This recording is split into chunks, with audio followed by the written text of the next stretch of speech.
Bismillahirrahmanirrahim. Assalamualaikum warahmatullahi wabarakatuh. Kami kelompok yang beranggotakan Arifah Mahiro, Dovana Anggeswuri, Lutfina Laili Maulida akan mempresentasikan hasil presentasi dari kami yang berjudul konsep amandemen undang-undang. Pengertian amandemen.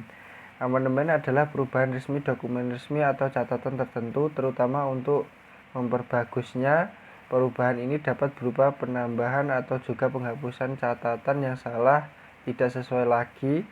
Kata ini umumnya digunakan untuk merujuk kepada perubahan pada konstitusi sebuah negara atau amandemen konstitusional.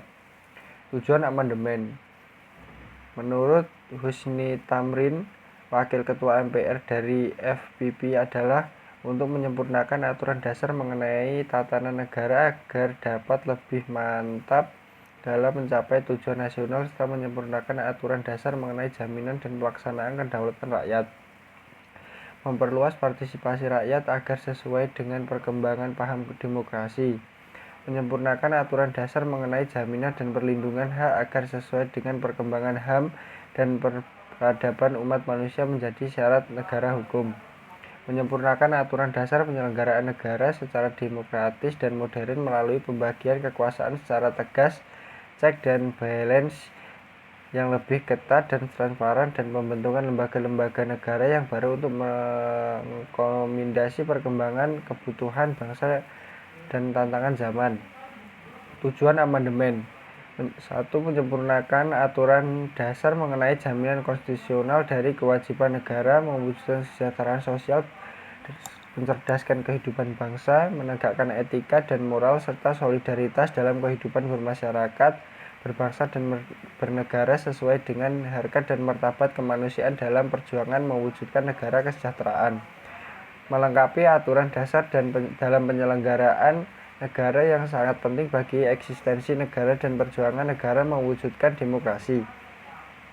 Menyempurnakan aturan dasar mengenai kehidupan bernegara dan berbangsa sesuai dengan perkembangan aspirasi, kebutuhan, dan kepentingan bangsa dan negara Indonesia ini, sekaligus merekomendasi kecenderungannya untuk kurun waktu yang akan datang.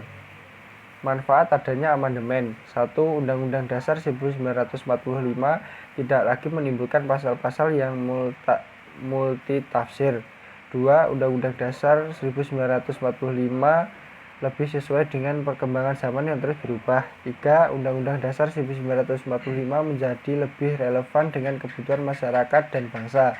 4. Undang-Undang Dasar 1945 memberikan hak kepada warga negara untuk memilih dalam pemilu, sehingga makin terciptanya negara yang demokrasi. Prosedur perubahan konstitusi.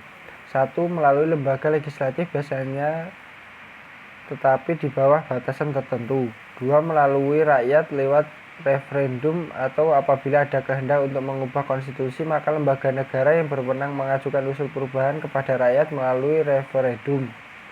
3. Melalui suara mayoritas dari seluruh unit pada negara federal. Cara ini berlaku untuk negara federal. 4. Melalui konstitusi istimewa.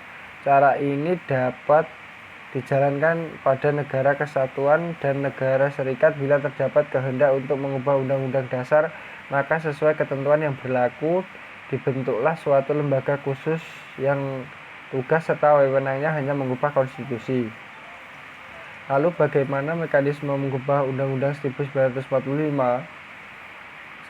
Unsur perubahan pasal-pasal undang-undang dapat diagendakan dalam sidang MPR apabila diajukan oleh sekurang-kurangnya sepertiga dari jumlah anggota MPR. 2. Setiap usul perubahan pasal undang-undang diajukan secara tertulis dan ditunjukkan dengan jelas bagaimana diusulkan untuk diubah beserta alasannya. 3. Untuk mengubah pasal Undang-Undang Dasar, sidang MPR dihadiri sekurang-kurangnya 2/3 dari jumlah anggota MPR. 4. Putusan untuk mengubah pasal Undang-Undang Dasar dilakukan dengan persetujuan sekurang-kurangnya 50% ditambah 1 anggota dari seluruh MPR. 6. Khusus mengenai bentuk NKRI tidak dapat dilakukan perubahan. Sekian presentasi dari kelompok kami, kurang lebihnya mohon maaf yang sebesar-besarnya. Billahi taufiq wal hidayah. Wassalamualaikum warahmatullahi wabarakatuh.